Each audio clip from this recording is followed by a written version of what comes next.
Portugal hasta finales del año 2023 tenía el régimen NHR, el Non-Habitual Resident, ¿de acuerdo? Que era pues, una maravilla para muchos ciudadanos, tanto europeos como de fuera, ¿de acuerdo? Que te hacía que residiendo en Portugal pagases muy poquitos impuestos, puedes pagar menos que en Andorra. Lo mejor que tiene España es que en España tenemos el impuesto de sociedades más bajo de Europa, que es lo que tenemos en Canarias. ¿Qué pasa? Que hay que irse a Canarias. ¿Cuánto es de Canarias? El 4%. Motivo económico válido, que es un concepto que se utiliza mucho, hay que saber que es tener un motivo, una motivación real más allá del ahorro fiscal. Irte a vivir a Punta Cana no está tan mal. Irte a vivir a, lo que te digo, Malta no está tan mal. Es una islita mediterránea al sur de Italia. Al final hay un montón de sitios en los que puedes vivir muy bien y que además la fiscalidad es amistosa. No tenemos que pagar más de un 50% de impuestos a todo el mundo para que se mantengan estructuras que todos estamos viendo constantemente que van a peor, que las carreteras están peor, que las listas de espera de los hospitales son más largas. No, es que a lo mejor si no puedes pagar 1000 y pico euros de salario, bueno, no son 1000 y pico euros de salario para empezar, ¿no? A lo mejor si no ganas X, es que no debería hacer una empresa. Oye, pues déjame a mí tener mi pequeño negocio y ganar lo que pueda ganar, ¿no? Y que muchas veces no se puede compensar, porque hay muchos trabajos que no tienen capacidad de compensar el IVA. Un abogado, ¿cómo compensa el IVA? ¿Con quién compensa el IVA? Y nosotros solamente tendremos participaciones de esa holding. ¿Qué es lo que pasará en este momento? Que ese reparto de dividendos que nos hace que el riesgo de ambas sociedades no esté unido, ¿de acuerdo? Ese reparto de dividendos tributa al 1,25%. ¿Cuáles son las red flags que una empresa no debería cometer bajo ningún concepto si quiere, bueno, cuando está empezando en el extranjero, ¿no? Para poder desarrollar su actividad sin problemas? Es que una persona a la que le llegan 1.500 euros de nómina a su cuenta, si ve el coste de empresa y ve que son 2.300, 2.400, que ya le han quitado casi 1.000 pavos antes de que le llegue el dinero, imagínate las maravillas que puede hacer con ese dinero en su bolsillo. Y tenemos un estado gigantesco, elefantiásico, que no para de comer. Hola, muy buenos días a todos. Estamos en otro episodio más de Opiniones Cruzadas. Esta vez estamos con Beltrán de Castro, que es consultor fiscal internacional en Fiscal. Por cierto, el nombre es bastante bueno, la verdad, ¿no? Ayuda fiscal. Sí, es muy descriptivo. Es muy descriptivo el nombre. Y también lideras el departamento de inversiones internacionales de Real Estate, ¿no? De Fiscal. Correcto, eso es. Ahí ¿Qué estamos. tal? Pues muy bien, un placer, muchas gracias por invitarme y nada, deseando empezar. Muchas gracias a ti por venir. La primera pregunta que te quiero hacer es muy sencilla. ¿A qué se dedica un consultor fiscal internacional? ¿Qué es lo que haces? Pues mira, nosotros lo que hacemos, digamos desde Fiscal, es un poco traer lo que anteriormente solamente estaba accesible para unos pocos empresarios, grupos empresariales, etcétera, etcétera, que es tener la visión de lo que es la fiscalidad internacional para, pues eso, esos pequeños empresarios, esos pequeños negocios, esos autónomos, etcétera, etcétera, hasta gente que puede querer crecer o puede no saber que en el mundo existen diferentes alternativas más allá de lo que la gestoría de toda la vida te puede ofrecer.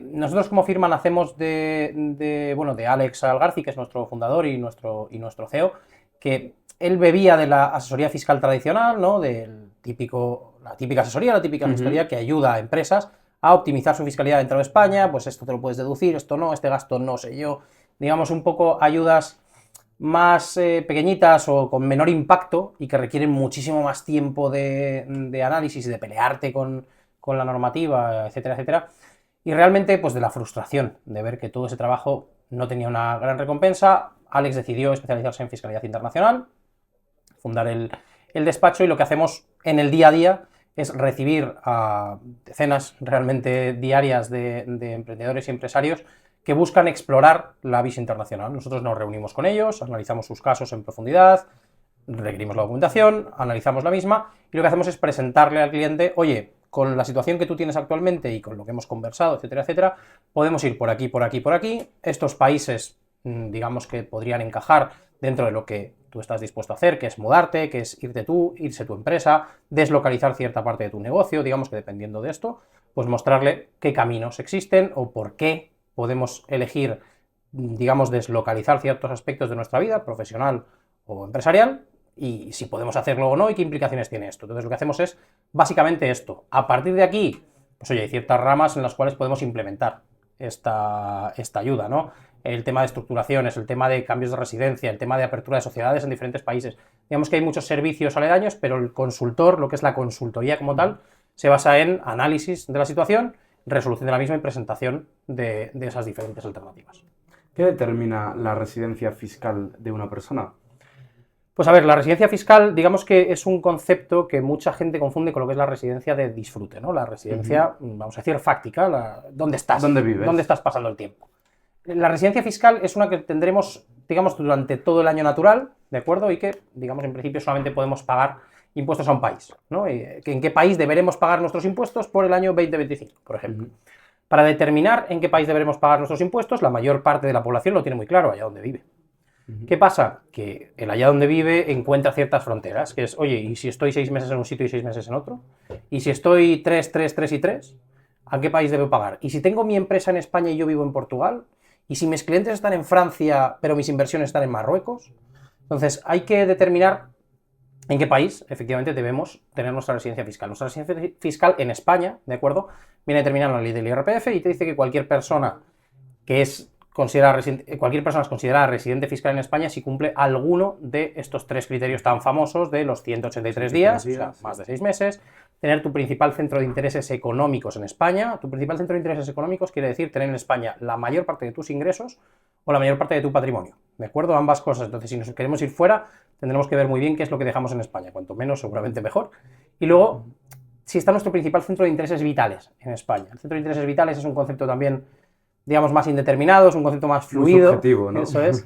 Pero normalmente es si tenemos mujer e hijos y viviendo en España y nosotros nos vamos y ellos se quedan en España, lo normal es que Hacienda te diga, chato, pagas tú también en España. De hecho, yo he tenido casos encima de la mesa de gente que me ha dicho, bueno, me divorcio y ya está. Y digo, pues oye, adelante, si ese es el camino y vosotros os entendéis, yo no tengo problema. O sea, de divorciarse solamente para quitar los lazos. Oye, mira, nos seguiremos llevando bien, vente un fin de semana y yo voy otro, pero... ¿Y se puede ser residente fiscal de ningún país? O sea, no ser residente fiscal en ningún país, algo así como no tener ningún país al que estar sujeto fiscalmente. Sí, existe el concepto de apátrida fiscal, ¿no? Que son estas personas que a lo mejor son nómadas, que están constantemente moviéndose, que no tienen una sede fija, que en ningún sitio pasan mucho tiempo. Dicen, hombre, yo no soy residente fiscal de ningún país. ¿Qué es lo que pasa? Que esos 3 criterios que te he dicho para ser residente fiscal en España, digamos que son para considerar a alguien fehacientemente, que Hacienda diga, tú eres residente fiscal en España. Si tenemos a alguien que no está en ninguna parte, que está constantemente dando vueltas por el mundo, que en ningún sitio tiene un hogar, etcétera, etcétera, en algún sitio tendrá cuentas bancarias posiblemente. Donde tenga más dinero, la cuenta de más dinero puede ser su principal centro de intereses económicos. ¿Qué es lo que nos pasará ahí? Que posiblemente estas personas que buscan estar moviéndose constantemente no tendrán protección frente a que un país les quiera atraer como residentes fiscales. Digamos que muchas veces el concepto de residencia fiscal se engloba en el marco de que ningún país te va a expulsar como residente fiscal. Si tú en España pasas menos de esos 183 días, no tienes mujer e hijos, no tienes patrimonio porque lo tienes todo fuera, etcétera, etcétera, pero tú pagas en España, a España le parece maravilloso. No te dice nada. Hacienda desde luego. Dice, mira, no te manda una multa ni una efectivamente, ni te dicen, oye, te has equivocado, te lo devuelvo. No, si tú pagas de más, oye, yo encantado de la vida. ¿Qué es lo que pasa? Que ningún país te va a expulsar, pero hay muchos países que van a querer atraerte.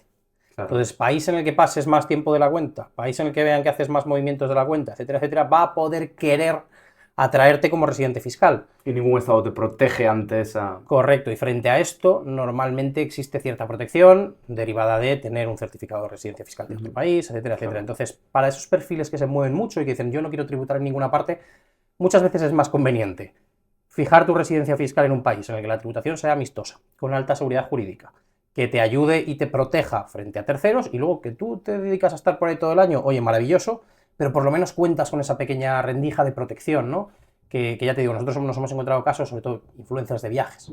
Oye, es que yo me paso 2 meses en cada país y ya está, y no hago nada más, esto es mi vida. Digo, ya, pues el problema es que cuando estés 2 meses en un país y ese país te decida hacer residente fiscal, obviamente luego tú puedes pleitear, decir, oye, es que yo no cumplo los requisitos, etcétera, etcétera, pero ya te toca, y ya digamos, es dinero que tienes más. Que pagar, a veces te pueden embargar, imagino, preventivamente. Sí, digamos, dependiendo del país. España fijo, que les hay más o menos preventivamente. Más o menos operativos ahí, pero la realidad es esa, ¿no? Que tenemos que entender que la fiscalidad funciona del siguiente modo. Ningún país te quiere expulsar y todos te quieren atraer. Entonces lo que tienes que hacer es protegerte de que el que te atraiga sea uno que te interese, que se ajuste a lo que tú necesitas, a lo que tú estás buscando y posiblemente en el que menos pagues.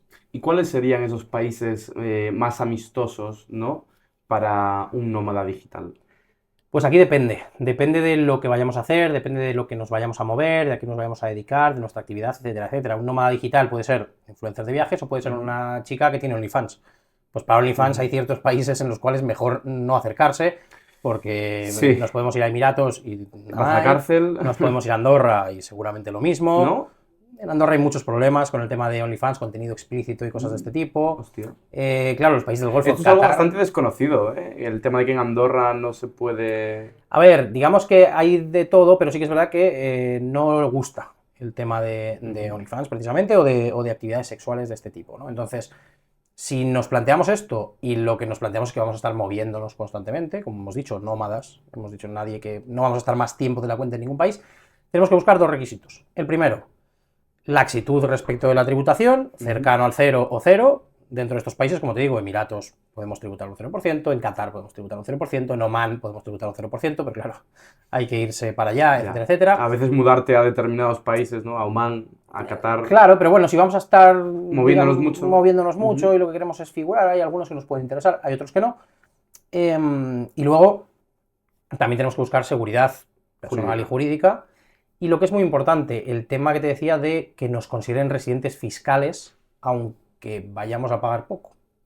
¿De acuerdo? Dentro de estos, pues hay diferentes figuras que podemos utilizar, como tengo una sociedad en cualquier otro país y vivo en este, pues oye, la tributación territorial tan famosa que en los últimos meses cada vez más gente va sabiendo lo que es, ¿no? Pues oye, puede servir como setup el estar en un país en el que nos exijan poquito tiempo de presencia y oye, yo estoy viajando el resto del año. Al final la idea es que cada caso requiere de una disección concreta de qué es lo que quiere esta persona y qué es lo que puede hacer, a qué se dedica, etcétera, etcétera, y a partir de ahí machear con los diferentes países, con las diferentes combinaciones. Que eso es lo que hacemos en el día a día, vaya. ¿Y hay algún país que te exija algo ridículo, como por ejemplo pasar un día en ese país y ya poder ser considerado residente fiscal y el resto del año poder... A ver, realmente sobre el papel, el país número 1 y estrella para esto es Paraguay, a día de hoy. Paraguay cumple, digamos, con un requisito que es que es que nos va a proteger fiscalmente, nos va a poder otorgar un certificado de residencia fiscal que podemos invocar frente a convenio con España. Oye, España tiene un convenio de doble imposición con Paraguay. Yo tengo un certificado fiscal en base a ese convenio que tienen los dos que me protege y ese certificado me lo darán con presencia de un día al año.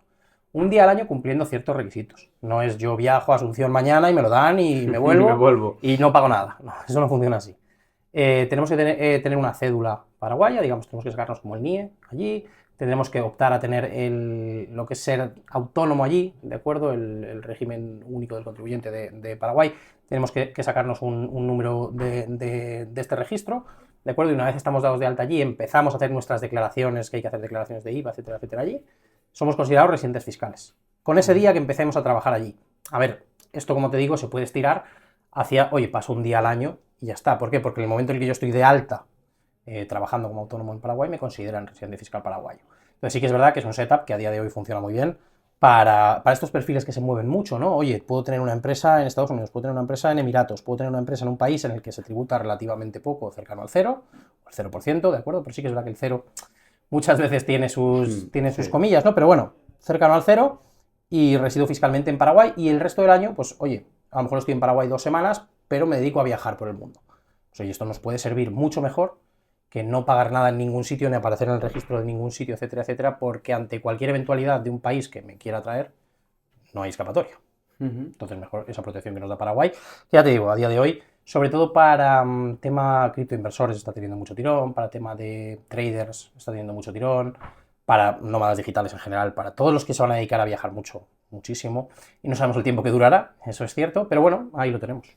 Y el caso de Portugal, que se habla mucho, ¿es un país amigo para nómadas digitales o no tanto como se vende? A ver, Portugal tiene, vamos a decir dos cosas, pero tenía una. Portugal hasta finales del año 2023 tenía el régimen NHR, el Non-Habitual Resident, ¿de acuerdo? Que era pues una maravilla para muchos ciudadanos, tanto europeos como de fuera, ¿de acuerdo? Que te hacía que residiendo en Portugal pagases muy poquitos impuestos, puedes pagar menos que en Andorra, y digamos que viviendo en Portugal, que tienes mucho más donde elegir, de hecho yo vengo de Lisboa. Y es más barato que Andorra. No, y que es un país más país. Es más cómodo, no es vivir solamente En los Pirineos, ojo que a mí Andorra me encanta, ¿eh? Ya te digo que... Yo no he tenido el placer de ir. Yo no me voy para allí porque mi chica me dice que Andorra no, pero si no, sería una de las opciones.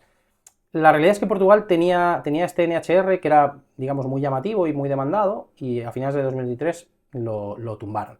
A día de hoy Portugal tiene dos cosas principalmente interesantes. Tenemos el IRS joven, que es este IRPF para personas menores de 35 años, una medida también anunciada hace unos meses, en el cual podemos acceder allí y los primeros 28.000 euros estarán exentos de tributar, pagaremos cero. No está mal. Ok, el primer año que entremos y a partir de ahí pues digamos, vamos pagando cada vez un poquito más, pero para jóvenes, para atraer a jóvenes, normalmente esto nos va a servir. Si somos un joven que está empezando, que no tiene unos ingresos, bueno, incluso teniendo ingresos razonablemente altos, puede ser interesante, ¿de acuerdo? Sí, porque vamos a tener un tramo exento y luego un tramo bastante razonable. Ok, ojalá tuviésemos eso en España, ¿no?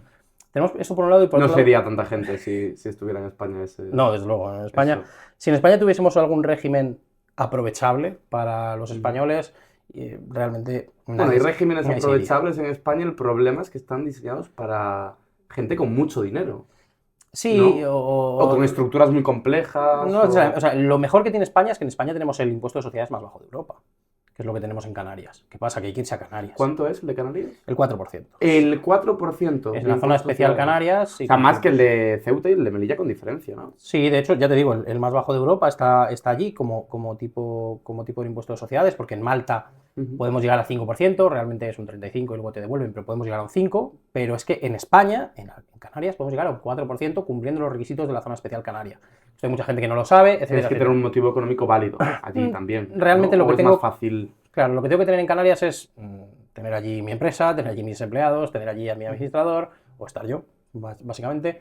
Digamos, tener mi empresa allí funcionando, te voy a hacer una inversión dependiendo de si es una isla mayor o una isla menor, ¿de acuerdo?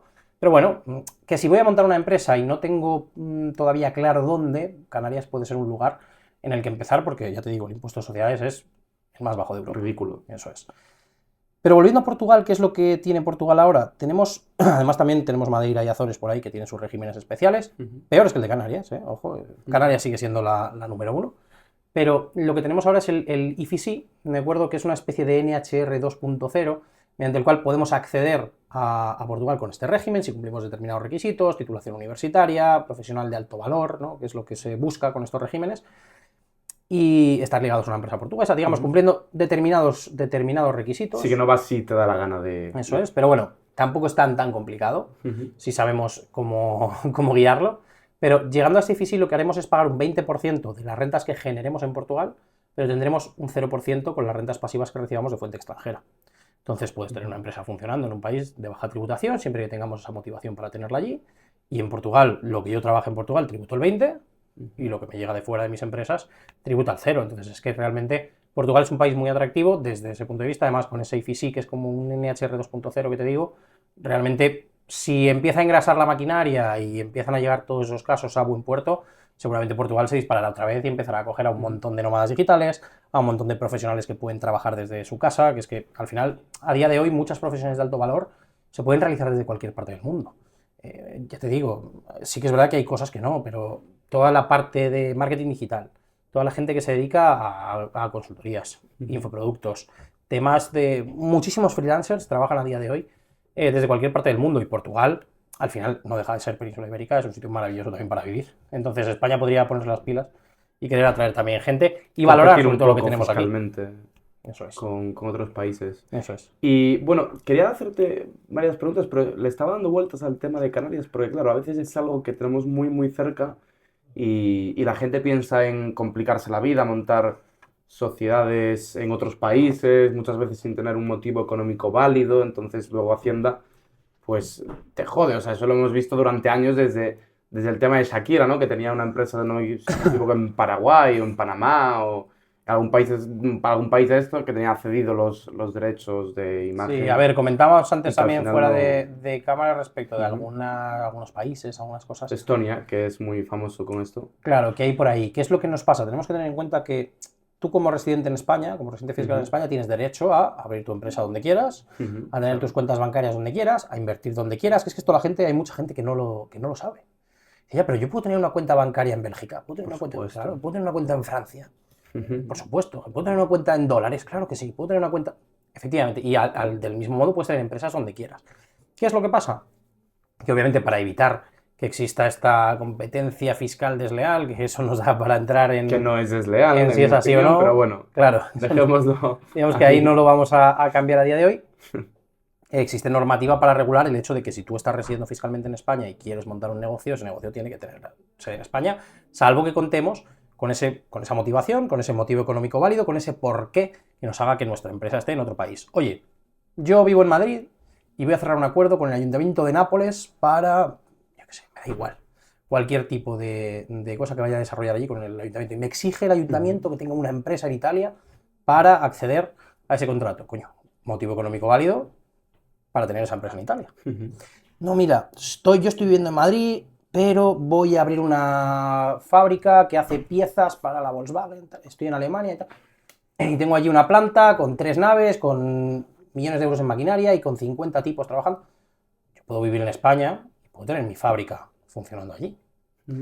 Pero lo que no puedo hacer es, yo vivo en España, mis clientes están en España, presto mi servicio desde mi casa, soy yo solo o con otros 2 tipos, que estamos por aquí y hacemos los 3 lo mismo, y me abro una empresa en un país en el que no tengo tributación, como puede ser Estonia, ¿de acuerdo? Y digo, no, bueno, pero la empresa está constituida legalmente, ya, pero eso es un papel. ¿Cuál es el motivo económico válido que existe para esa sociedad? Ninguno. Motivo económico válido, que es un concepto que se utiliza mucho, hay que saber que es tener un motivo, una motivación real más allá del ahorro fiscal. Si solamente has hecho esto para ahorrarte impuestos, Hacienda te va a decir que no hay. ¿Pero por qué? Porque es evidente. Es un fraude de ley, al fin y al cabo. Realmente lo que estás haciendo, efectivamente, también digamos que es valerte, no necesariamente en fraude, pero lo que estás haciendo es valerte la aplicación de una norma indebida, ¿no? En este caso, que es, oye, si estoy en España, mis clientes están en España, blanco y en botella. Pero si estoy en España y mis clientes están en Estonia, y yo el servicio lo estoy prestando desde España y sigo siendo un tío, posiblemente también esa empresa te digan que no vale y que esa empresa hay que nacionalizarla. Esa empresa, ok, tú puedes abrir tu empresa. Nacionalizarla en el sentido de que... Nacionalizarla en el sentido de que, de que pase de ser nacional Estonia a nacional española, ¿no? Sí. ¿Por qué? Porque al final existe mucha normativa al respecto de cómo funcionan estas empresas. Lo que te decía antes de yo puedo estar en España teniendo mi fábrica en Alemania, sí, hasta cierto punto puede haber puntos en los cuales si la dirección la ejerzo desde España, si no tengo allí los medios materiales suficientes, etcétera, también tenga riesgos de que esa empresa... Digamos que hay que entrar, como te digo, en esa casuística individual, pero que sí que existen fórmulas para tener empresas fuera y que esto es totalmente lícito, ¿de acuerdo? Pero lo que no nos va a servir, es lo que te digo, empresa de papel... ¿Y con Canarias es más laxo? ¿Con Canarias de qué sentido? El tema.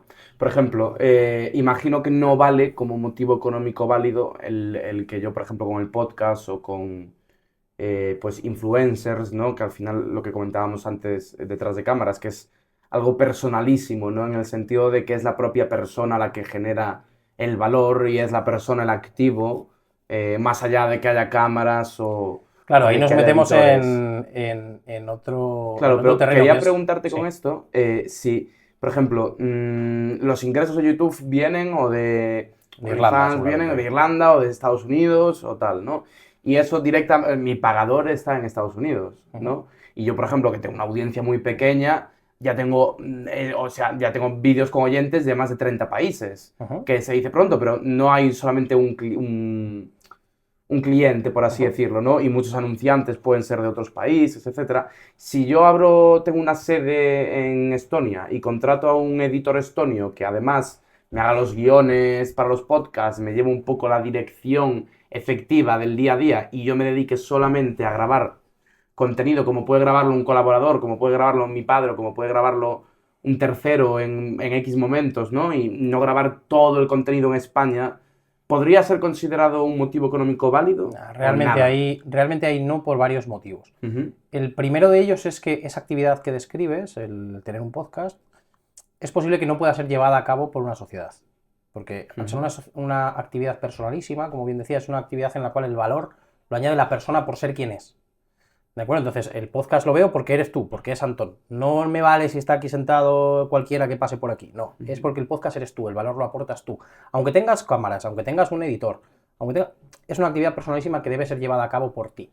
En España esto hace que tengamos que ser autónomo, que tengamos que tributar como el autónomo en este caso, ¿de acuerdo? Por esa actividad. Entonces no podemos abrir una sociedad ya simple y llanamente por esto. Podemos probar, ojo, pero nos la van a tirar abajo.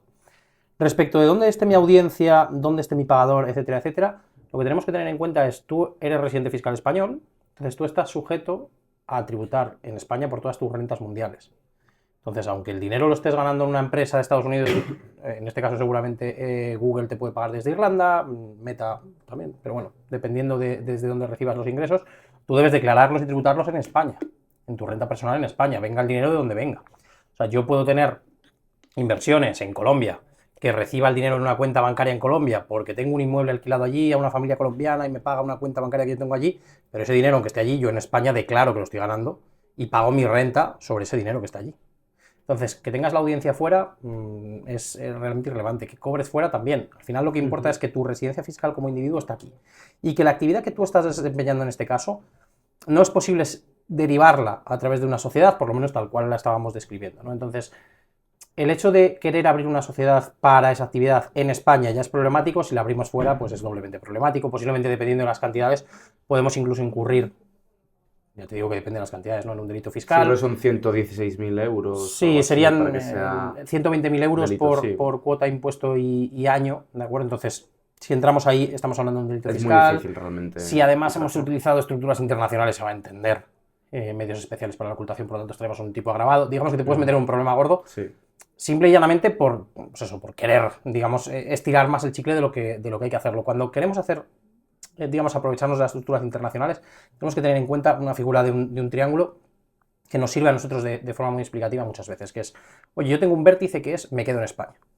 Tengo un vértice que es, voy a hacer todo estrictamente como dice la normativa. Y tengo un tercer vértice que es, voy a obtener el mayor ahorro fiscal posible. Y de este triángulo me tengo que quedar con dos vértices. Entonces, si yo me voy a quedar en España, o hago las cosas bien, o me la juego a pues, cualquier otro tipo de estructuras, de movimientos, etcétera, etcétera. Digamos que dentro de hacer las cosas no bien, hay una escala de grises. Hay un gris clarito y hay un negro. Sí, hay una oscuro. cosa que es interpretable a lo mejor, que puedes claro, luchar en eso tribunales, eso es. y hay otro que te lo van a tumbar en nada. Efectivamente, ¿no? me hablabas del tema de Estonia. ¿Qué es lo que nos pasa con Estonia? Estonia lo estamos haciendo mal, somos conscientes de que lo estamos haciendo mal. Estamos ahorrando impuestos en este momento, pero aparte de hacerlo mal y saber que no tenemos un marco de protección para con Estonia, porque Estonia va a compartir información con España. Además, Estonia es consciente, obviamente, de que se les utiliza para esto. Dentro de poco seguramente tiren abajo ese régimen mediante el cual no pagamos impuestos de sociedades y no repartimos, pero bueno, a día de hoy sigue estando vigente. Entonces, tenemos que valorar muy bien en esa escala de grises dónde nos podemos mover, dónde está la seguridad. Todos sabemos que si viene un fontanero a mi casa, me arregla el baño y yo le doy 200 euros y no me da factura porque yo no se la pido y él se lo guarda en el bolsillo, ahí no se ha enterado nadie. Salvo que sea el hijo de un inspector de Hacienda, ahí no se ha enterado nadie. Y eso está mal hecho. Estamos en grises, pero es un gris clarito desde el punto de vista de que no estamos hablando de cantidades gigantes y bastante seguro desde el punto de vista de que, como te digo, estamos tú y yo en el baño, te pago, no se entera nadie, todos sabemos que está mal. Por eso te digo que hay un vértice que es la pulcritud absoluta, aquí no estamos ahí, pero que lo podemos hacer con cierta seguridad, ¿no? O sea, al final nosotros lo que hacemos es, siempre que tenemos cualquier caso, lo que me planteabas tú, oye, pues quiero el podcast, me lo abro aquí y abro una empresa allí, tengo contratado a un tipo allí. Oye, esta es la realidad. Tenemos la opción número 1, quiero hacerlo todo blanquito, ser el más aplicado de la clase. Autónomo aquí. Voy a ser como, vamos, el alumno aventajado de Marisu Montero y voy a cumplir a rajatabla todo para que se lo gasten en las primas y sobrinas de quien quiera. Ok, tenemos esto. A partir de aquí nos podemos ir moviendo y sabemos que ese movimiento, si nosotros nos vamos fuera de España, es mucho más fácil. Tenemos desbloqueada un abanico de posibilidades, un abanico de destinos, un abanico de estructuras, un abanico de fórmulas para trabajar, para crecer, para hacer que tu negocio avance mucho más, que realmente muchas veces hay que plantearse, ¿merece la pena estar viviendo en España? Ojo, país maravilloso, a mí me encantaría que todo el mundo pudiese disfrutar lo que es España. ¿Merece la pena estar encerrado de lunes a viernes, en el mejor de los casos, de lunes a viernes, todo el día para disfrutar el fin de semana con la familia, con los amigos de España, que son 2 días de 7, y pagar el 50%, pagar más del 50% en impuestos? Es que hay muchas veces en las que dices, coño, me puedo ir fuera de España, estar 7, 8 meses, trabajando como un cabrón, llevando a cabo mi negocio, haciéndolo crecer, etcétera, etcétera, y luego me vengo 4 meses a España, tranquilo, porque estoy haciendo las cosas bien, estoy creciendo, puedo utilizar el dinero que estoy ganando para reinvertirlo, para digamos, al final para buscar tu bienestar y el de los tuyos, para que tu negocio crezca, que al final la gente lo que quiere hacer es vivir bien ellos y sus familias y su gente cercana. Coño, pues si te están poniendo palos en la rueda, hay veces, coño, cuando eres asalariado no puedes hacerlo. Cuando eres asalariado estás donde estés.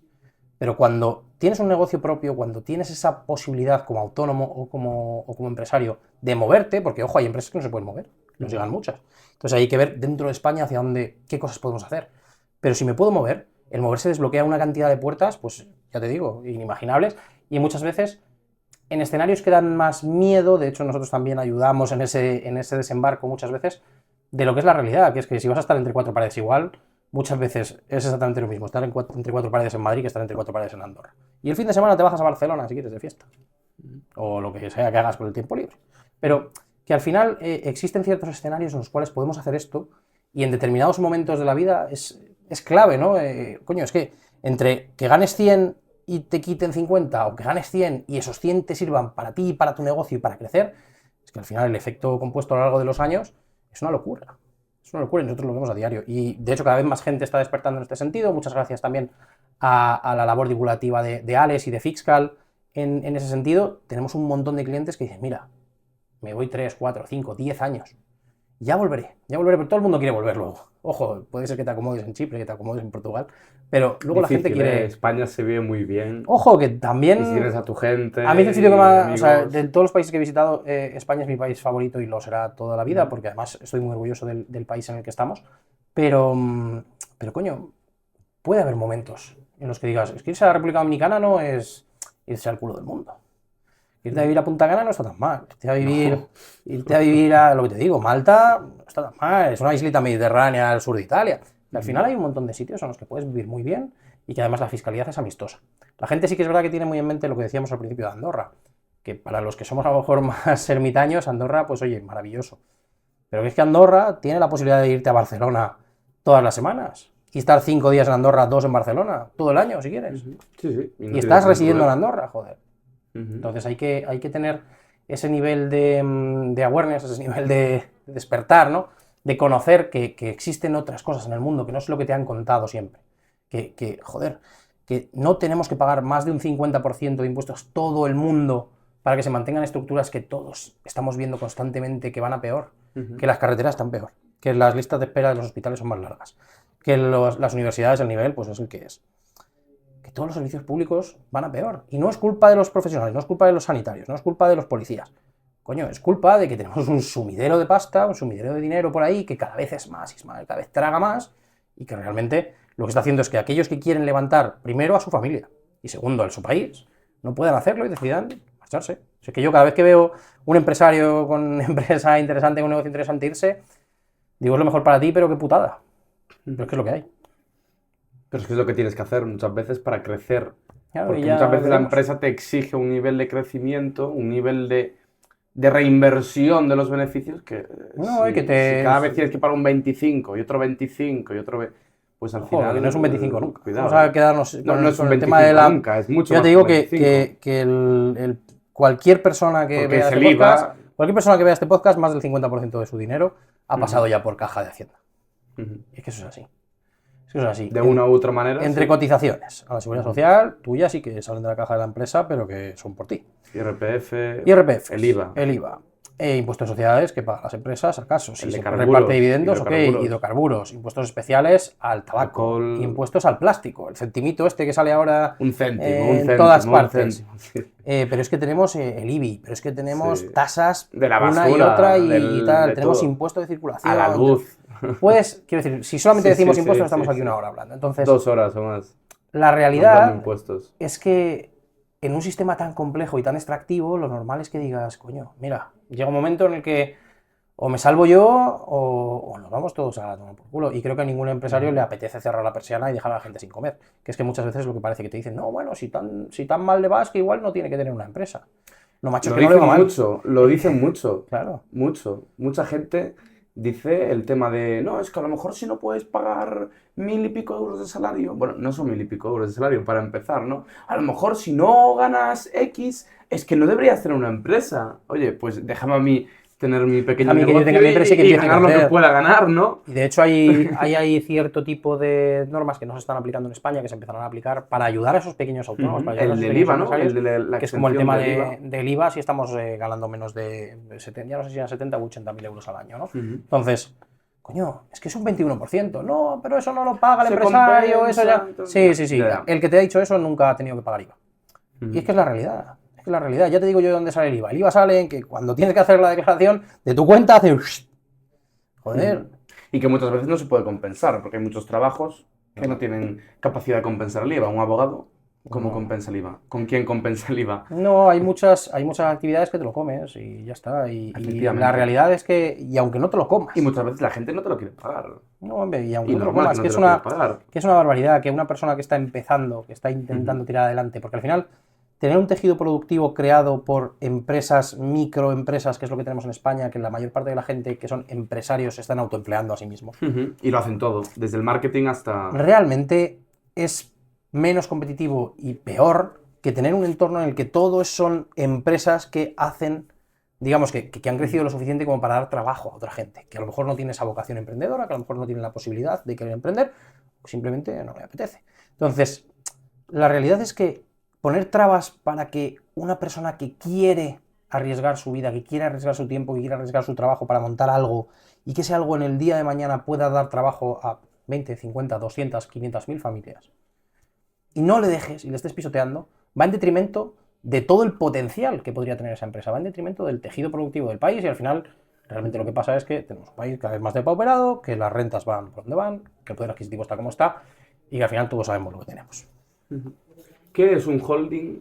¿Por qué a tanta gente le complica la vida muchas veces montar un holding? ¿Y cuándo es rentable montar un holding? Un holding, que también es uno de esos conceptos que suenan muy rimbombantes muchas veces cuando los conocemos, suena como muy abstracto, suena a Google, Una suena... empresa potente, Efectivamente, poderosa. suena un holding Inditex, ¿no? Esto sí, claro, eso es un holding. Yo que tengo aquí mis 3 negocios, tal.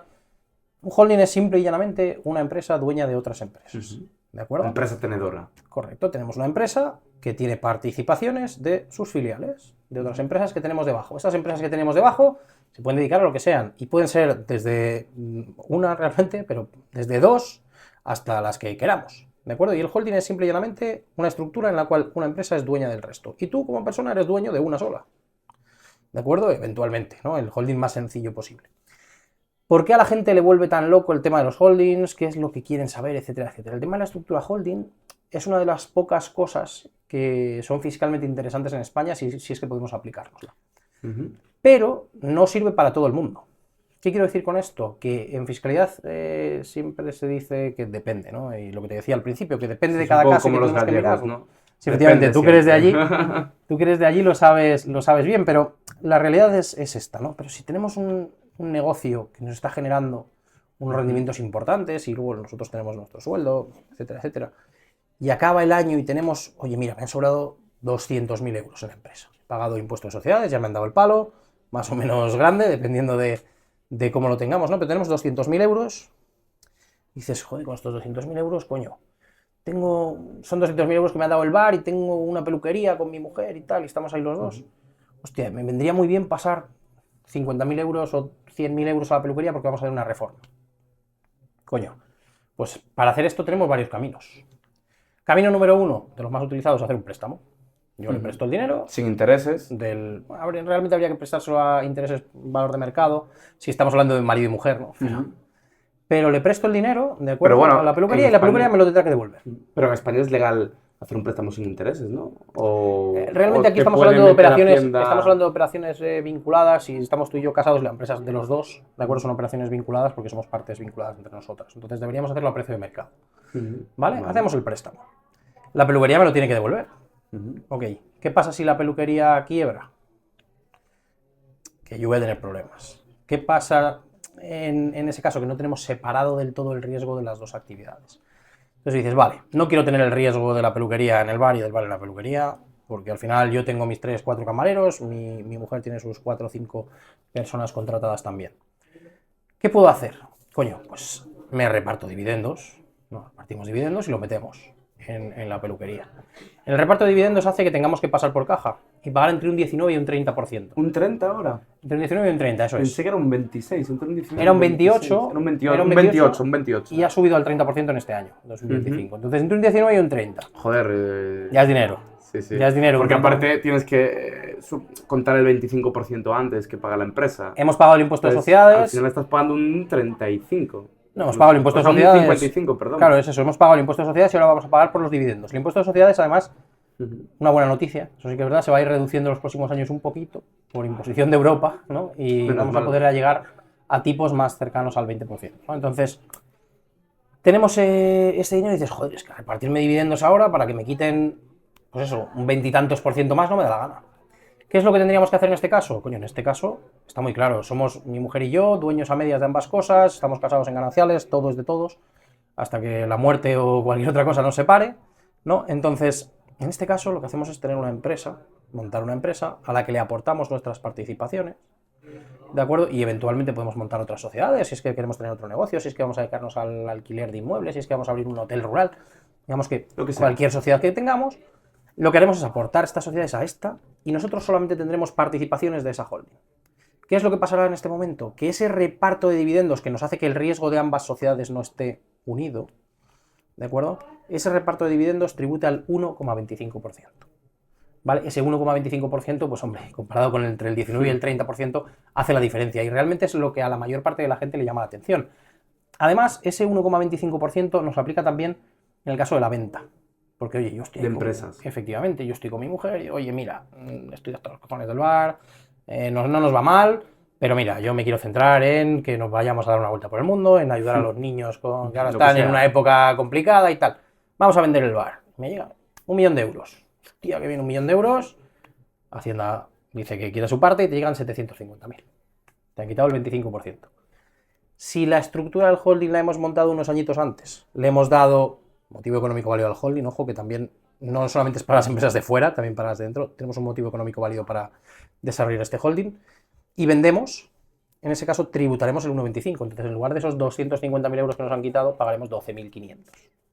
Una gran diferencia. Claro, en lugar de tener 750 en nuestro bolsillo, tendremos en el bolsillo de nuestra empresa 977, ¿no? Entonces con esos 977 podemos A, abrir otro negocio, etcétera, etcétera, B, echárselo a las empresas que tengamos debajo, o eventualmente repartirnos una parte para nosotros, otra que podemos dejar allí. Digamos que podemos jugar mucho más, tenemos en nuestra mano el grifo de cuánto dinero pasa al IRPF y tributa más, y cuánto dinero seguimos dejando en el circuito societario, en el circuito corporativo, que al final es lo que es fiscalmente más interesante.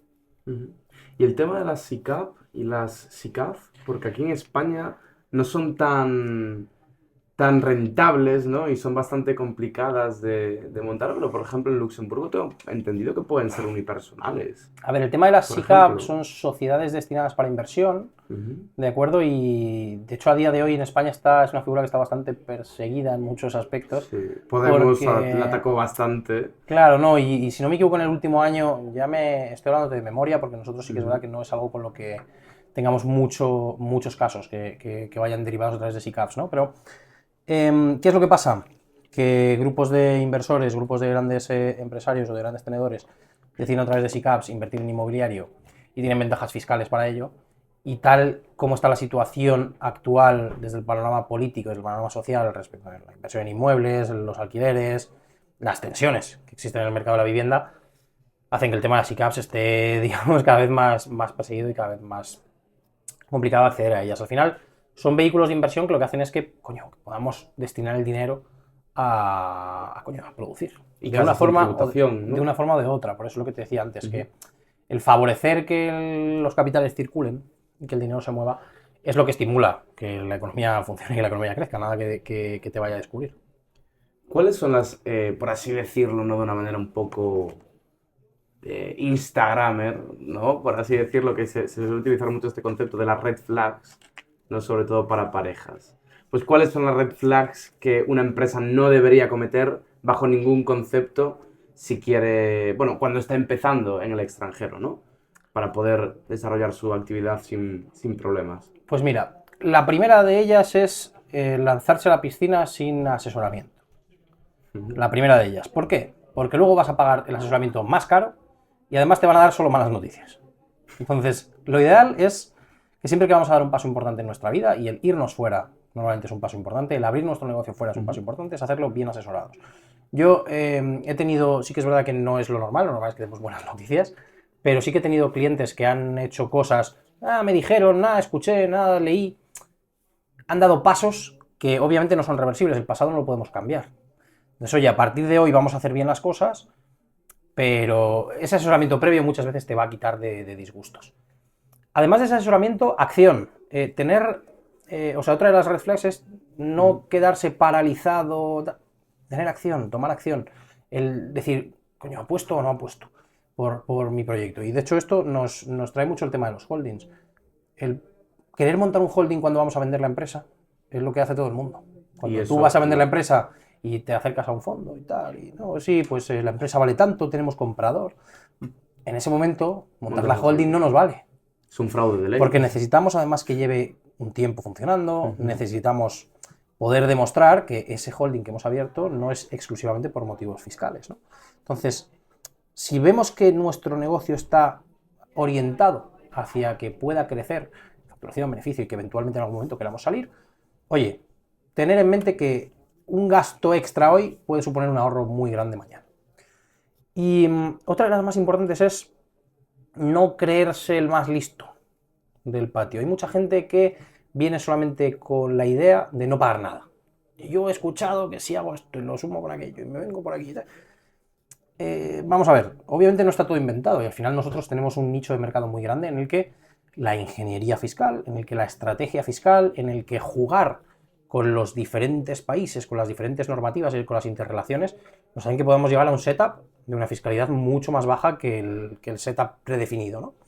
Entonces, cuando te están contando todo lo que hay, obviamente posiblemente nadie te cuente todo lo que hay, ¿no? Porque nadie tiene todo el conocimiento, pero cuando te están orientando en algo y tú estás obcecado con, no, es que yo he visto, yo es que he escuchado, busca mejor otra segunda opinión, ¿de acuerdo? No pienses que todo lo sabes porque has visto hablar a alguien de un tema, ¿no? Y eso es muy importante, sobre todo si nos vamos a ir fuera. Y si nos vamos a ir fuera, me refiero, especialmente me viene a la cabeza el tema de Emiratos Árabes, el tema de Dubái. Dubái es una ciudad, es un emirato maravilloso que atrae miles de empresarios anualmente. Las zonas francas tienen unas condiciones que son brutales. Claro, pero las zonas francas, la gente sabe que, oye, existen en Dubái, pues, 50 y tantas, 40 y tantas en Dubái, 50 y tantas en todo Emiratos, zonas francas. He escuchado que allí la tributación puede ser del 0%. Joder, yo ya sé que me voy a ir a Dubái, sé que voy a abrir una empresa de este tipo. Empiezo a buscar proveedores y doy con Pepito. Me abro mi empresa, jiji, jaja, cobra, la abre. Coño, con esta empresa no me puedo abrir cuenta bancaria. Coño, si con esta empresa no tengo visado, ¿y cómo me voy yo para allá? Es que a mí nadie me había dicho que si yo estoy en España y mi empresa está en Dubái, tengo que pagar impuestos en España. ¿Pero cómo es posible? Entonces, siempre que vamos a dar pasos, lo que te digo, lo primero, asesorarse, que realmente casi todas orbitan en este sentido. El segundo, cuando queremos dar ese paso, hay que pensarlo, pero hay que tener determinación. Y tercero, no pensarse que lo sabemos todo, porque ya hemos hablado con una persona, muchas veces segundas y terceras opiniones también ayudan, ¿de acuerdo?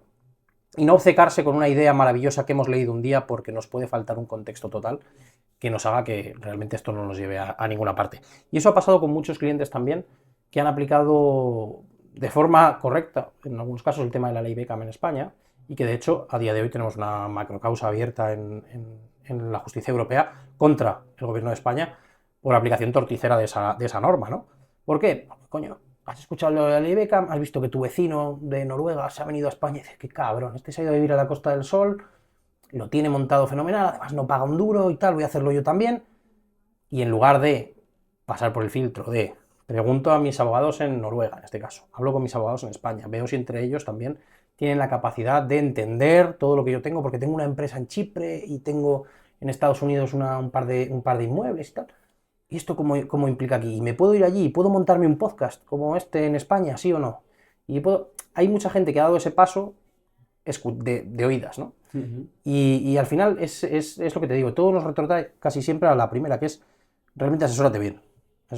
Y ver un vídeo de YouTube no es asesorarse, y leer un blog no es asesorarse, y al final los fiscalistas, sí que es verdad que no es una profesión colegiada, no exige todos los filtros, que muchas veces otras sí que lo tienen, que puede ser bueno y puede ser malo, pero realmente hay gente que dedica su vida a el IVA, hay gente que dedica su vida al impuesto de sociedades, hay gente que dedica su vida a partes del IRPF, hay gente que se dedica exclusivamente al impuesto del plástico. Coño, que si hay personas profesionales que además de estudiar Derecho, además de estudiar Economía, se dedican a esto y le dedican todo el día el foco y no son capaces de darte certidumbres totales, que muchas veces se buscan en algunas cosas, porque tú te hayas leído un blog, de verdad que no creo que des con la solución, que puedes darla, ojo. Pero la fiscalidad es muy complicada. Es muy compleja porque tiene muchas interrelaciones que realmente no se ven en esa primera capa, pero hay segundas, terceras, cuartas derivadas que pueden hacer que el día de mañana tengamos un problemón. Y te hablo de esto porque es que precisamente hoy por la mañana estaba resolviendo un caso de una cagada en el año 2022 que va a traer un problema hoy, y el problema principal aquí no era no tener asesoramiento, porque venían con su abogado, era realmente no haber contemplado la totalidad de la foto, no tener un abogado especializado en exactamente esto que estoy queriendo hacer, porque si me quiero, o sea, si me rompo la rodilla, coño, voy a un médico de rodilla. Si estoy explorando la fiscalidad internacional, posiblemente no me valga mi gestor, posiblemente tenga que buscar especialistas en fiscalidad internacional. Si quiero desarrollar una estructura corporativa y quiero abrir un holding y quiero empezar a abrir filiales y quiero ver qué impacto tiene todo esto y mis empleados dónde quedan, sus contratos, qué pasa con ellos. No, bueno, pero yo he visto que es una SL, pues vas a tu gestor, oye, tal, y el gestor te dice, y es que no he hecho un holding nunca, pero no puede ser tan difícil. Y al final te encuentras... Eso pasa mucho en España, de pensar que todo el mundo sabe de todo y entiende claro, de y todo. Ojo, y está muy bien, y muchas veces mucha gente sabe mucho, o sabe un poquito de muchas cosas, ¿no? Y por algún sitio hay que empezar. Pero para tomar una decisión tan firme es mejor ir sobre seguro. Yo lo que te diría es busca realmente gente que esté especializada en esa materia. Nosotros, para el tema de operaciones corporativas, para el tema de reestructuraciones societarias, para el tema de operaciones, creaciones de holding, escisiones, fusiones, tenemos un departamento que tiene un volumen de operaciones gigantesco en España, ¿de acuerdo? Que se dedica a operaciones corporativas en España. Coño, es que esa gente, digamos que hace holdings como churros todas las semanas. Tienes un equipo de abogados especializados solamente en esto. Que sí, que no es lo mismo que saber la teoría, pero nunca haber abierto. Que lo normal es que muchos mercantilistas o muchos abogados, al final en la carrera lo estudias y tú estás con derecho a tope, verás muchas cosas de estas. Pero si luego tú no lo estás tocando, no estás tocándolo en el día a día, se te olvida. Y aparte que de la teoría a la práctica cambia efectivamente, es muy diferente. O sea, porque en un papel siempre sale como tiene que salir. Tú vas a coger un vuelo a Nueva York, ¿qué prefieres? ¿Un piloto que lleva 20 años volando a Nueva York o uno que es su primer día? No, desde luego uno que lleva 20 años, que tiene experiencia. Aunque bueno, espero que el que es el primer día me resuelva bastante bien el asunto y sepa volar. También esperas que sea así. Sí. Pero por eso no te cuentan. Pero prefiero que tenga... Si puedes elegirlo... Por lo menos 5 añitos de experiencia. Si puedes elegirlo, igual que te van a operar a corazón abierto, coño, mejor cardiólogo, por favor. Lo mismo. Pues si vas a hacer una operación de este tipo que puede tener un impacto tan grande en tu empresa, y eso es un impacto muy grande en tu vida, oye... Lo que yo te digo, lo primero es asesorarse. ¿Y dónde tributaría, por ejemplo, un inversor inmobiliario, ¿no? Que tiene alícuotamente dividido su patrimonio inmobiliario con el que genera rentas? Por ejemplo, tiene el 33,33% en España, otro tanto en Italia, otro tanto en Andorra. O tiene un 25, 25, 25, 25, vale, contando otro país fuera de la Unión Europea, ¿no? ¿Qué le tributaría? ¿O qué podría hacer? Pues tenemos que tener en cuenta aquí lo mismo que te decía antes, la especialización. El tema de la tributación de las operaciones inmobiliarias o de los rendimientos inmobiliarios requiere entrar al detalle. Si esta persona que tú me dices reside en España, tenemos que pensar que cuando eres residente fiscal en España, lo que te decía antes, estás sujeto a tributar por todas tus rentas mundiales. Entonces, el dinero que ganes, tú lo vas a tener que declarar en España y tributarlo. En rendimientos del capital inmobiliario nos iríamos a la base del IRPF entre el 19 y el 47%. ¿Podría ir para una sociedad en Andorra? Si aquí estamos hablando de que los inmuebles son a nombre de una persona física, son persona física. Esos inmuebles, además, los inmuebles tienen un sistema de tributación que se llama el sistema de tributación real, que es que pagan impuestos allá donde estén. ¿Vale? Entonces, si yo tengo un inmueble en Italia, las rentas que obtenga de ese inmueble pagarán en Italia. Y yo, además, tengo que declararlas en España. Entonces, si España e Italia tienen un acuerdo para evitar la doble tributación, lo que ya he pagado en Italia, ya lo he pagado en Italia. Si hay algo que pagar extra en España, pues lo pagaré. Tengo el crédito fiscal, ¿no? que me aplicará aquí. Si no hay convenio, ojo, que te toca pagar en los dos sitios. Entonces es importante determinar dónde tenemos que pagar esos impuestos, dónde esté el inmueble, los rendimientos y después nosotros donde nosotros estemos. Aquí entra otro factor que es lo que decías. ¿Podemos tener una sociedad que sea la dueña? Claro, la sociedad en el medio hace de stopper. Entonces yo puedo estar residiendo en España y tener una sociedad en Emiratos que tiene 2, 3, 20 inmuebles en Emiratos, que son de la sociedad. Y ya te da un motivo económico válido, ¿no? A lo mejor yo tengo, dependiendo de la cantidad de inmuebles y la actividad que le dediquemos, si es alquiler vacacional o no. Pero sí, en principio, digamos que tenemos actividad económica real dentro de esa sociedad. ¿Por qué? Porque tenemos allí a un tipo o a dos que se dedican a ir a limpiar los apartamentos y alquilarlos. Tenemos esos apartamentos allí. Esos apartamentos, como te decía, tienen un sistema de tributación real, pagan impuestos en Emiratos. Pagarán conforme a la normativa de allí. Seguramente al 0%. ¿Ok? El dinero es de la empresa. Si de la empresa yo me quiero repartir dividendos a mí, porque quiero el dinero en mi cuenta para irme a cenar con mi esposa y con mis hijos, ese dinero paga en España. Si el dinero se queda en la empresa de Dubái y la empresa de Dubái el año siguiente compra otro inmueble, ese dinero por España no ha pasado, no paga. ¿Vale? Entonces hay que ver un poco el ITER del dinero y cuántas paradas tiene, ¿no? La primera de ellas es el inmueble está aquí, paga aquí. La segunda es de una empresa, perfecto. Los rendimientos van a la empresa. ¿Dónde esté la empresa paga? ¿Qué tenemos que pagar? ¿Vale? Entonces, digamos que hay que ir siguiendo poquito a poco el camino y saber que en la última estación está siempre la persona física. Entonces, que el dinero que llega a persona física, sea de donde sea, es el que es más caro de tener. Entonces, siempre hay que intentar tener esa llave del grifo, ¿no?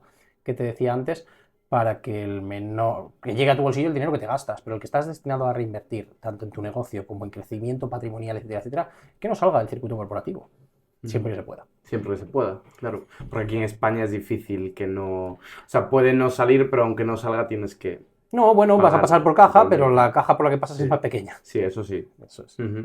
¿Y cuáles son, o cuáles crees tú que son las estructuras que mejor protegen? Más que proteger, optimizan la carga fiscal en cuanto al patrimonio inmobiliario. A ver, como en todo lo que te he dicho antes, depende de varias cosas, ¿no? O sea, no hay una medida estrella para todos los casos. En fiscalidad siempre depende. Claro, depende de dónde estamos nosotros, qué queremos hacer, dónde están los activos, etcétera, etcétera. Pero sí que es verdad que hay ciertas estructuras que son, en un principio, desde el primer approach, pues fiscalmente interesantes. ¿Los trusts, quizás? No, lo que te decía, una sociedad en Emiratos, dueña de inmuebles en Emiratos, puede ser útil. Ojo, tenemos que tener en cuenta sea de dirección efectiva, tenemos que tener en cuenta la posibilidad de nacionalizar esa empresa que te decía antes, que el gobierno español te diga, che, tú estás en España, allí no tenemos nadie, etcétera, etcétera, pero si tenemos una empresa funcionando y tal, nos puede servir. En Dominicana, por ejemplo, que también tenemos inversiones, oye, ¿puede ser interesante tener una sociedad? Pues para algunas cosas sí, desde el punto de vista fiscal. En República Dominicana, como el turismo es una actividad muy importante, muy predominante dentro de su PIB, está protegido el tema de la explotación de activos turísticos, etcétera, etcétera. Entonces, puede ser más interesante que tu inmueble esté a nombre de una sociedad que esté a nombre tuyo para cierto tipo de operativas, de salidas, etcétera, etcétera. Podemos tener mejor posición negociadora, etcétera, etcétera, pero tenemos que valorar que el impuesto de sociedades en Dominicana no es tan bonito como puede ser en otras partes. Si vamos a invertir, dependiendo de cuánto nos vayamos a sacar, pero más o menos estamos hablando de 25%. De... Como en España, realmente. Sí, luego también, realmente, a ver, dependiendo de cuántas inversiones vayamos a hacer, puede ser más interesante o no el tema de tener una sociedad, porque el IRPF, bueno, lo que es el IRP, el impuesto sobre la renta personal es el 27%, entonces te digo que nos vamos a mover ahí entre el 25 y 27% siempre a tributar en Dominicana, pero el IRPF son tramos, por lo tanto, si solamente tenemos una inversión, pues vamos a pagar menos por un lado, pero a lo mejor nos interesa pagar un poco más para tener, como te digo, esa carta de posición negociadora con el tema del turismo y traspasar luego la sociedad. Además, dependiendo de dónde vivamos nosotros, porque no es lo mismo vivir en España que vivir en Paraguay, no es lo mismo vivir en Paraguay que vivir en Tailandia. Entonces hay que tener en cuenta todas estas cosas. Pero, por ejemplo, para invertir en Estados Unidos, pues la gente me abre una LLC que es dueña del inmueble. ¿Por qué? Porque me va a servir para muchas más cosas. Porque voy a poder traspasarla de forma mucho más sencilla. Porque además, como te digo, muchas veces el tener stoppers que me hagan que yo tenga la llave para ver cuánto dinero sale y cuánto no, me ayuda. Entonces, depende de muchos factores, depende de las cantidades, depende de dónde estemos, depende de qué destino le vamos a dar, depende del futuro que pensemos que vamos a tener. Porque en Dubái, por ejemplo, si invierto en un único inmueble y abro una sociedad solo para esto, seguramente el tener la sociedad se me come mucho de los beneficios, porque no es barato. no pagamos impuestos, pero tener Hay una que sociedad en mantener Dubái, una sociedad, tener una sí. sociedad en Dubái es cara porque hay unas renovaciones de licencias que me hacen que se coma bastante de lo que voy a ganar. Entonces dices, "Bueno, pues para meterme en esto, tal", pero si voy a invertir en 10 inmuebles, te digo, oye, vamos a mirarlo ya y abrimos la empresa. Si voy a invertir en Bali, pues hombre, en Bali es una inversión un poco diferente porque no voy a tener la propiedad, es un leasing durante 25, 35, 50 Sí, en años. Tailandia, si no eres nacional, o sea, si no estás nacionalizado, Claro, si no es de allí no no puedes tienes la tener, no tienes propiedad, ¿no? derecho de propiedad sobre el suelo. Entonces, Ujú. digamos que depende de varias cosas, no hay como una medida estrella, sí que es verdad que siempre que podamos, porque sea interesante desde el punto de vista económico, que las cosas estén a nombres de empresas en lugar de a nombre tuyo, es mejor. ¿Y cuál ha sido el error fiscal más caro que has visto cometer? He visto dos, particularmente, además estaba hablando hace poco en una entrevista de uno de ellos. Ujú. Vi a un cliente hacerse un traspaso de mucho dinero, de cantidades muy altas, digamos mal asesorado, pensando que lo estaba haciendo todo bien y que va a llevar posiblemente, ya te digo, infringe el límite, el umbral del delito por mucho. Entonces, el mayor error es actuar muchas veces en desconocimiento o en mal conocimiento de lo que vamos a hacer, y eso nos puede llevar, ya te digo, penas de cárcel, además de sanciones Bueno, económicas graves, ahora también te etcétera, digo etcétera. que el Tribunal Constitucional se pronunció, creo que fue el Constitucional, a lo mejor fue el Supremo, se pronunció ahí en el sentido de que, bueno, aunque el desconocimiento de la ley no No exime sigue su cumplimiento, claro. de su cumplimiento, ¿no? Los errores fiscales no pueden verse tampoco, ¿sabes? O sea, no es lo mismo defraudar fiscalmente que cometer un error. Claro, pero ahí hay una línea muy Pero fina. bueno, Hay una línea muy fina. O sea, efectivamente. si yo tengo mi empresa, en la empresa Ujú. tengo 10 millones y me paso 10 millones de la cuenta de la empresa a la mía y no digo nada, quiero decir, no lo Ya, sabía, ya, no lo ya. sabías, Es pero muy básico como para hacer un error, por eso ¿no? te digo, hay como errores por ahí que Ujú. puede ser sin tener ese conocimiento de que lo estamos haciendo mal, pero errores de ese tipo, errores de bulto, es que son errores de bulto que pueden llevar aparejada pena de cárcel, que pueden llevar obviamente aparejadas penas económicas gigantescas,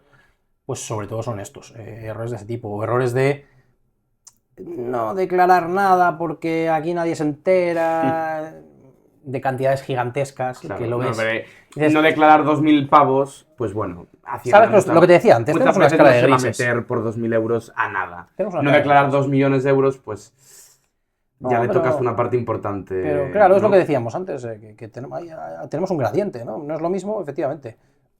200 euros por tal, que no sé qué, porque todo el mundo sabe que en España hay mucha economía sumergida, todo el mundo sabe que en Muchísima. España hay muchos servicios que se pagan de este tipo. ¿Y por qué se pagan así? Coño, porque Porque es si no un... es imposible, si no es imposible. Y se emperran en decir qué malo, qué tal. Que sí, coño, que hay que contribuir, que es que yo soy el primero que lo dice, que una sociedad en la que tenemos un 0% de impuestos, lo normal es que no funcione, salvo que tengamos recursos naturales que explotar, Ujú. que nos hagan que podamos vivir, pues eso. Oye, si somos un país mega rico en petróleo, incluso ni aún así, porque hay países mega ricos en petróleo como es Venezuela, que tampoco. Ujú. Pero Bueno, en ese caso tendría que estar nacionalizado, que eso tampoco es. estoy muy de acuerdo Además, yo además, con el casi prefiero pagar impuestos que esté claro, nacionalizado. pero una cosa es tener un sistema impositivo con un Estado que habrá que discutir Que el sea tamaño del flexible. mismo, etcétera, Mm. etcétera. Los servicios básicos, una seguridad, unas infraestructuras. Sí, yo estoy de acuerdo. Ujú. Pero hay muchas otras partidas, hay muchos otros gastos, hay una infinitud de conceptos en los cuales se va un montón de dinero Y que realmente hacen que duplicidades todo el mundo y... diga, tío, Déjame en paz. si puedo, voy al dentista y si le doy 500 euros así, en vez de 700 con la factura, y Claro. ganamos los dos, Pues mira, eso entonces, que... errores de ese tipo, pues oye, como te digo, hay gradientes. Una cosa es esa y otra cosa es que me digan, no, mira, pues me han hecho una transferencia de una venta que hice de unas naves y tal, me han llegado aquí 4 millones y yo no he hecho nada. Hombre, pues si no has dicho nada, la reunión conmigo va a ser muy sencilla. Pues te voy a decir, tenías que haberlo dicho. El banco ha informado. Esto es lo que va a pasar a partir de ahora. Y después de que te den la colleja, que te la van a dar, vamos a ver qué hacemos para que no te sigan dando collejas después. Vamos a ver cómo movemos el dinero, vamos a ver hacia dónde nos vamos a ver si esto es lo único que teníamos o tenemos más cosas. Pero ya te digo, la desinformación no nos exime y el mal asesoramiento muchas veces nos hace cometer muchos errores. ¿Por qué crees que España es un infierno fiscal? Porque estoy seguro de que lo crees. A ver, la realidad es que España es un país fiscalmente asfixiante. Es un país en el que cualquier cosa que quieres hacer está hasta arriba de impuestos. Y es muy famoso y corre por las redes sociales un montón de vídeos de pagas impuestos por comer, ¡pum! El IVA. Que se lo quiero dar a mis hijos, pum, donaciones. Que me muero, sucesiones. Que trabajo, IRPF. Que no trabajo yo, que trabaja mi empresa, sociedades. Que me reparto en mi empresa, dividendos. Rentas del capital, del ahorro. Que ahorro. Pago también por la ganancia de capital. Como tengas mucho impuesto de patrimonio. Que tengo una casa, impuesto de patrimonio. Que tengo un inmueble y impuesto que tengo un coche de circulación. O sea, es un infierno por varios motivos. Primero, por la complejidad del sistema fiscal español. Muy complejo. Que realmente está hecho para que tú no tengas ni idea, para que la cagues y encima multa. Para al ganso. Ese está hecho literalmente para esto. Yo número de recuerdo un vídeo de José Elías que decía, joder, es que Hacienda sabe lo que tienes que pagar. Coño, que te digan, su factura es esta. Pero es que te dejan que seas tú el que presenta la declaración, que te equivoques, que la cagues, para luego sancionarte. Multa. Claro, es un sistema perverso, un sistema complicado. Y además es un sistema con un altísimo grado de presión fiscal, en el que una persona con el salario mínimo, más del 50% de su dinero se van impuestos. Coño, es que es evidente ver que las clases medias en España ya no existen, que se considera rico a una persona que gana 3.000 euros al mes, o 2.500 euros al mes. Le quedan 2.600 y pico. Pero brutos. Se considera que eres rico. Rico. Que en Madrid no te da para... Rico. Yo cuando hablan de el poder adquisitivo que tienes con... El poder real de compra que tienes con 2.500 euros en Madrid es o 3.000 o 4.000, teniendo en cuenta que un piso normalito te cuesta medio millón. Normalito, que no puedes hacer gran cosa. Y es la verdad, y tienes a mucha gente haciendo gran cosa con 1.500 y con 1.300. Pero es que esa gente que está sobreviviendo con 1.300 y 1.500 no es clase media, es clase baja. Y de ahí tiene que intentar salir y es lo que están haciendo. Y todo el mundo intenta subir, todo el mundo intenta mejorar. Pero coño, te están poniendo unos palos en la rueda gigantes. Es que una persona a la que le llegan 1.500 euros de nómina a su cuenta, si ve el coste de empresa y ve que son 2.300, 2.400, que ya le han quitado casi 1.000 pavos antes de que le llegue el dinero, imagínate las maravillas que puede hacer con ese dinero en su bolsillo. Coño, tenemos un Estado gigantesco, elefantiásico, que no para de comer. Oye, por favor, vamos a rebajar esa presión fiscal, vamos a hacer una fiscalidad. Digamos que no hay que cargarse todo. Yo no soy un anarcocapitalista, antiestatista, etcétera, etcétera. Yo creo que efectivamente tenemos que tener ciertos servicios públicos, tenemos que tener cierto Estado, cierta estructura, etcétera, etcétera. Como te digo, hay servicios básicos. Vale, vamos a rebajar todo el gasto superfluo, que es enorme. Bueno, para que ya no es superfluo, sino las pensiones. Hay que mirar un poco qué se hace con eso, porque el 45% se va en pensiones y en algún momento se va a tener que cambiar. El tema de las pensiones, tanto tú como yo sabemos que nosotros no las vamos a cobrar. Yo creo que no. O sea bueno, cobrar sí la vamos a cobrar. El tema es cuánto cobramos. Ay, si me dan 100 euros de pensión, me refiero... ¿Y en qué momento? ¿En qué momento? ¿A qué edad? ¿Sabes? ¿Y qué requisitos nos ponen? Porque ahora son 15 años de trabajar, después a lo mejor son 25 cotizados, ¿no? O sea, llegar va a llegar. El tema es bajo qué condiciones y si no es reírte en la cara del que la ha pagado durante toda su vida. La realidad es que el sistema de pensiones es un problema. Se diseñó en un momento en el cual la pirámide de población era otra, el momento del país era otro, el crecimiento económico era otro. Las costumbres, vamos a decir, demográficas, familiares, la natalidad era otra. Sí, todo el mundo tiene abuelas o abuelos con 10 hermanos. O 10 hermanos, ¿sabes? Efectivamente. Que ahora es impensable. Entonces, en un momento en el que tienes que matarte por compartir habitación, o compartir, tener una habitación en un piso compartido con otros 4 tíos que no conoces de nada. Es muy como complicado estudiante pensar. Está muy bien, como trabajador. Claro, con 23, con 21, con 18. Porque yo por ejemplo, estoy en una habitación, compartiendo piso, tal. Claro, tú estás feliz. Con 35 y con tu esposa. Con 28 es imposible tener un plan de futuro ni plantearte tener hijos, porque claro. ¿Dónde? Y te salen y te dicen, oye, pero es que antes la gente con menos tenía 10 hijos. Sí, pero que el mundo ha cambiado, que la vida ha cambiado, que la realidad es que los medios materiales son los que son. Y muchas veces la presión fiscal asfixiante hace que estés peor todavía, joder, que realmente... Antes no había tantos impuestos como hay ahora ni de coña, no había ni IBE, ni IBI, ni IVA, el IRPF era ridículo, podías construir donde te diera la gana, o sea, te comprabas un terreno y construías. Hay países que funcionan perfectamente sin tener una presión fiscal como la que tiene España. Y tenemos uno muy pegadito y en los Pirineos del que hemos hablado antes. Andorra funciona bien, yo veo que hay carreteras. Si te pones malo, puedes ir al hospital. La gente que tiene allí niños los lleva al colegio. Suiza no tiene tantos impuestos. Claro, yo no te digo que te vayas a Dubái. España y Dubái no se parecen en nada. España y Emiratos no se parecen en nada, o por lo menos en casi nada. Pero coño, hay países con una fiscalidad mucho más interesante, mucho más atractiva, y te dicen, no, es que hay que compararse con Noruega, con Suecia y con Dinamarca, que tampoco nos parecemos en nada, macho. ¿No? No nos parecemos en nada. Noruega, por ejemplo, tiene creo que es Noruega, ¿no? Un fondo soberano Claro, por ejemplo. basado en recursos naturales. Que, claro, así con, es eso muy podemos, con eso podemos pagar las pensiones. Claro, así es muy fácil. De, no, es que Noruega tiene. No, Noruega tiene ya. Claro. Pero no se puede comparar con claro, Noruega. Tenemos que tratar de explotar lo que tiene España como país, que son un montón de cosas. Que decía Elon Musk, dice, cojo y tiro de placas solares toda Castilla-La Mancha o algo así. No, pero vamos a ver. Hay un montón de cosas que aquí se pueden hacer, pero que por la mala gestión, por la mala praxis, por la mala concepción de lo que es el sistema político, del sistema de partidos, etcétera, etcétera, que, te digo, facilitan muchísimo el tema del sistema de pensiones, que nos da para hablar largo y tendido, hacen que no podamos levantar cabeza, que no se pueda, y que cualquiera que intenta y que asoma un poquito, ¡fum! Entonces, todos esos que están empezando a asomar son los que nos llaman a nosotros y dicen, oye, mira, me he montado mi empresa, llevo 5 años con mi empresa y tengo 10 empleados y tal. ¿Qué puedo hacer? ¿Qué puedo hacer? Porque como siga así, cierro mañana. Y hay gente muy harta de que cada trimestre, sablazo. Ojo, que hay veces en las que hay cierto tipo de impuestos, como te digo, hay que pagarlos. Pero que no puede ser. Y yo a lo mejor estoy muy sesgado, porque solamente veo a gente cansada todos los días de pagar de más y buscando cualquier cosa a la que agarrarse. Hay gente que busca muchos milagros. Los milagros no existen, como te digo. Si estoy en España y quiero hacer todo bien, hay cosas que se pueden hacer. Hay palancas contables que podemos aplicar. Hay deducciones importantísimas que la gente no conoce. Hay estrategias como las inversiones en proyectos de cultura, proyectos de I+D+I, vehiculizados a través de agrupaciones de interés económico que hacen que pueda pagar menos. Si estoy creciendo, tengo la estructura de holding por ahí, y si no estoy creciendo, puedo plantearme desgranar, crecer, etcétera, etcétera, y por ahí pagar menos.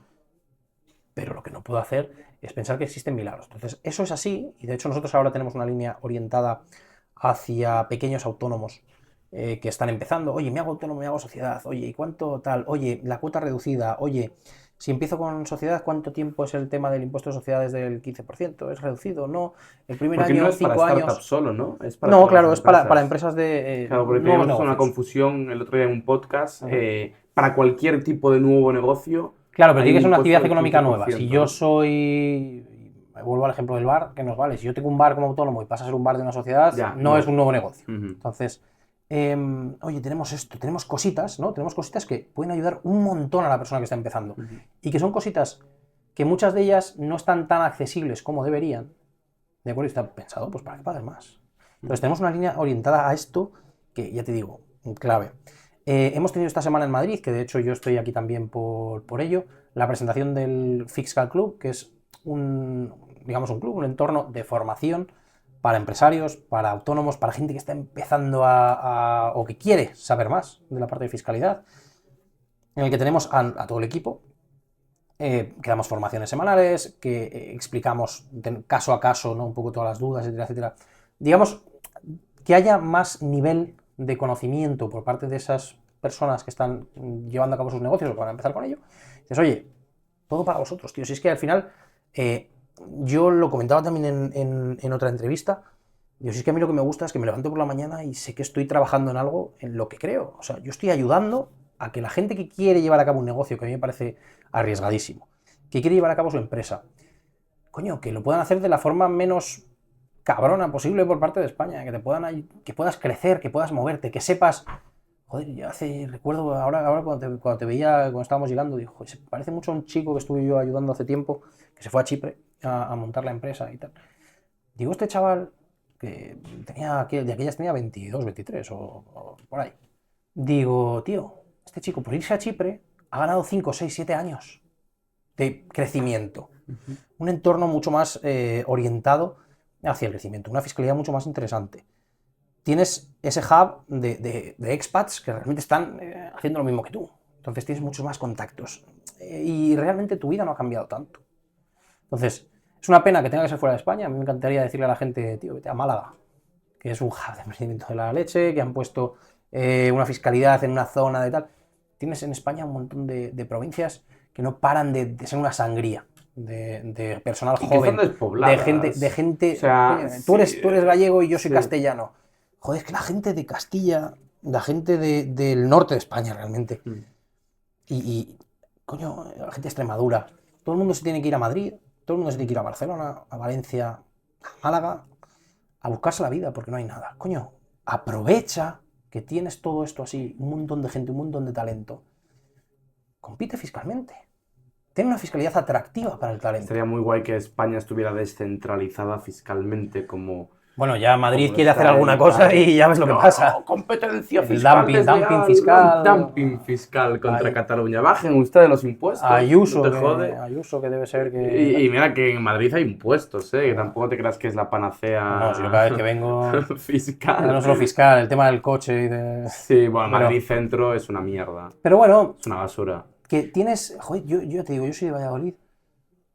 ¿Qué impide a Castilla y León que el impuesto de sociedades sea más bajo? 10. ¿Qué impide que haya un IRPF reducido si decides abrir tu negocio como autónomo en Castilla y León y eres joven? ¿Qué impide que podamos tener... Bueno, no sé si tienen la capacidad legislativa. No, efectivamente. ¿Qué impide desde el punto de vista moral? Claro. Eso es, no digo desde el punto de vista legal. Pero bueno, pero sí, al final cada comunidad o cada provincia podría Tienes competir una zona fiscal. especial canaria porque fiscalmente. entiendes que Canarias Es una putada. requiere tan lejos, cierto ¿no? tipo de especificidades. A día de hoy tienes España Vacía. con un montón de terreno en el que realmente solamente queda gente que Ujú. se queda allí porque ya es mayor, porque ha vivido allí toda la vida. que en 30 años no va a estar, o cuatro que con- tienen su negocio de su padre, oye, trabajo en la ebanistería de mi abuelo, que no sé qué, oye, trabajo en el despacho de tal, pero que realmente el talento se va constantemente. Y dentro de España existe ese éxodo hacia Madrid, hacia Barcelona, hacia Valencia y hacia Málaga principalmente, pero es que desde España hacia afuera es gigantesco. Es que yo me harto de ver a gente menor de 35 años con un potencial increíble, con unas ganas, con un talento, una capacidad de generar negocio enorme, Ya irse lo sé, constantemente. España. Y yo lo veo y digo, tío, es que esto es lo que teníais que estar viendo en el Consejo de Ministros y no un catálogo de prostitutas que le han mandado a uno para irse a un parador. Es que es la verdad.